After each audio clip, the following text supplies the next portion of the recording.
بسم اللہ الرحمن الرحیم صلاۃ و سلام علیک یا سیدی یا رسول اللہ صلی اللہ علیہ وسلم۔ تابوت سکینہ یہ شمشاد کی لکڑی کا ایک صندوق تھا جو حضرت آدم علیہ السلام پر نازل ہوا تھا۔ یہ آپ کی آخر زندگی تک آپ کے پاس ہی رہا، پھر بطور میراث یکے بعد دیگرے آپ کی اولاد کو ملتا رہا، یہاں تک کہ حضرت یعقوب علیہ السلام کے پاس یہ صندوق پہنچا اور آپ کے بعد آپ کی اولاد بنی اسرائیل کے قبضے میں رہا اور حضرت موسیٰ علیہ السلام کو مل گیا تو آپ اس میں تورات شریف اور اپنا خاص سامان رکھنے لگے۔ یہ بڑا ہی مقدس اور بابرکت صندوق تھا۔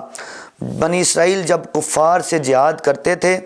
اور کفار کے لشکروں کی کثرت اور ان کی شوکت دے کر سہم جاتے اور ان کے دل دھڑکنے لگتے اور یہ ڈر جاتے تو اس صندوق کو اپنے آگے رکھ لیتے تھے، تو اس صندوق سے ایسی رحمتوں اور برکتوں کا ظہور ہوتا تھا کہ مجاہدین کے دلوں میں سکون و اطمینان کا سامان پیدا ہو جاتا اور مجاہدین کے سینوں میں لرزتے ہوئے دل پتھر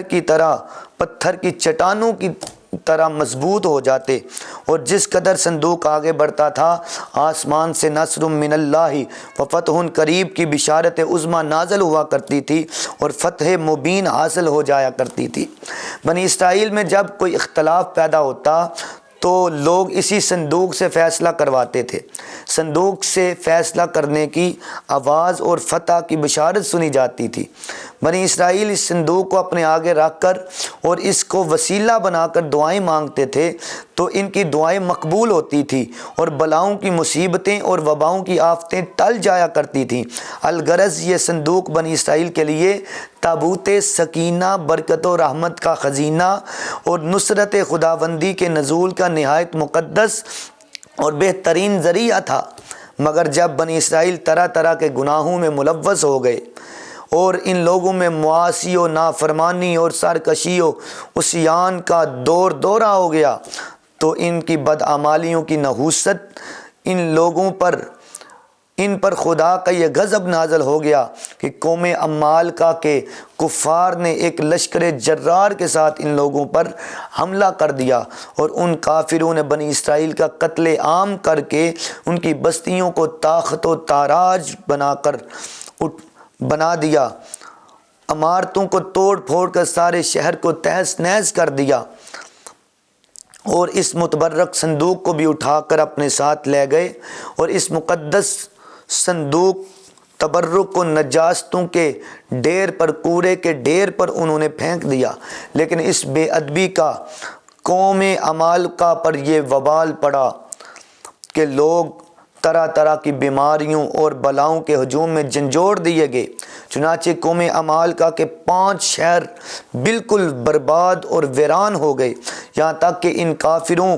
کو یقین ہو گیا کہ یہ صندوق رحمت کی بے ادبی کی وجہ سے عذاب ہم پر پڑ گیا ہے۔ تو ان کافروں کی آنکھیں کھل گئیں تو انہوں نے اس مقدس صندوق کو کوڑے سے اٹھا کر، گندگی سے اٹھا کر، روڑی سے اٹھا کر اسے ایک بیل گاڑی پہ رکھا، بیل گاڑی پہ لاد کر بنی اسرائیل کی بستیوں کی طرف روانہ کر دیا۔ پھر اللہ تعالیٰ نے اس مقدس صندوق کو اٹھانے کے لیے اپنے 4 مقرب فرشتوں کو بھیجا۔ ان 4 فرشتوں نے اس تابوت سکینہ کو اٹھایا اور بنی اسرائیل کے اس وقت کے جو نبی تھے حضرت شمویل علیہ السلام، ان کے پاس فرشتے اس صندوق کو اٹھا کر لے کر گئے۔ تحملہ الملائکہ، ایک فرشتہ نہیں 4 فرشتے آئے، انہوں نے اس صندوق کو، تابوت سکینہ کو اٹھایا اور حضرت شمویل علیہ السلام کی بارگاہ میں لے کر آئے۔ یہ اس وقت کی بات ہے جب حضرت شمویل علیہ السلام کی طرف وحی نازل ہوئی۔ اللہ تعالیٰ فرمایا ان کو بولو کہ طالوت کو اپنا بادشاہ بنا لیں۔ تو ان لوگوں نے، بنی اسرائیل نے کہا کہ طالوت کے پاس پیسہ بھی نہیں ہے، اس کے پاس مال و دولت بھی نہیں ہے، ہم کیسے اسے اپنا بادشاہ بنائیں؟ تو اللہ نے فرمایا اس کی نشانی یہ ہے کہ فرشتے تمہارے پاس تابوت سکینہ کو لے کے آئیں گے۔ تو جب حضرت شمویل علیہ السلام کے پاس فرشتے جو ہے وہ صندوق لے کر آئے تو ان لوگوں نے تسلیم کیا طالوت کی بادشاہی کو، اسے بادشاہ بنا لیا۔ تو اس مقدس صندوق میں ہے کیا کیا تھا؟ اس مقدس صندوق میں حضرت موسیٰ علیہ السلام کا عصا تھا، موسیٰ علیہ السلام کی نالین تھیں، اور حضرت ہارون علیہ السلام کا امامہ تھا، سلیمان علیہ السلام کی انگوٹھی تھی، اور تورات کی کچھ تختیاں اس میں موجود تھی، اور من و سلوہ اس میں تھوڑا سا موجود تھا۔ اس کے علاوہ حضرات انبیاء کرام علیہ السلام کی صورتوں کے حلیے وغیرہ سب اس صندوق میں موجود تھا۔ اس واقعہ کو اللہ تعالیٰ نے قرآن پاک کی سورہ بقرہ آیت نمبر 248 میں، سورہ بقرہ دوسرے پارے کے آخری رکوع میں بیان کیا۔ وقال لهم نبیہم ان آیت ملکہ ان یاتیکم التابوت فیہ سکینۃ من ربکم وبقیۃ مما ترک آل موسیٰ وآل ہارون تحملہ الملائکہ ان فی ذلک لآیۃ لکم ان کنتم مؤمنین۔ اس پورے واقعہ کو اللہ تعالیٰ نے قرآن پاک میں پوری تفصیل کے ساتھ اس طرح بیان کیا۔ بنی اسرائیل کے اس صندوق سے، اس واقعہ سے چند مسائل و فوائد پر روشنی پڑتی ہے جو یاد رکھنے کے قابل ہیں۔ نمبر 1، اس سے ہمیں معلوم ہوا کہ بزرگوں کے تبرکات کی خدا کے دربار میں بڑی عزت و عظمت ہے، اور ان کے ذریعے مخلوق خدا کو بڑے بڑے فیوز و برکات حاصل ہوتے ہیں۔ دیکھ لو، اس صندوق میں حضرت موسیٰ علیہ السلام کی جوتیاں، آپ کا عصا، ہارون علیہ السلام کی پگڑی تھی۔ تو اللہ کی بارگاہ میں یہ صندوق اس قدر مقبول اور مکرم و معظم ہو گیا کہ فرشتوں نے اس کو اپنے نورانی کندھوں پر اٹھا کر حضرت شمویل علیہ السلام کے دربار نبوت میں پہنچایا، اور اللہ نے قرآن مجید میں اس بات کی شہادت دی کہ فیہ سکینۃ من ربکم، یعنی اس صندوق میں تمہارے رب کی طرف سے سکینہ، یعنی مومنوں کے قلوب کا اطمینان، ان کی روحوں کی تسکین کا سامان تھا۔ مطلب یہ کہ اس پر رحمت الہی کے انوار و برکات کا نزول اور اس پر رحمتوں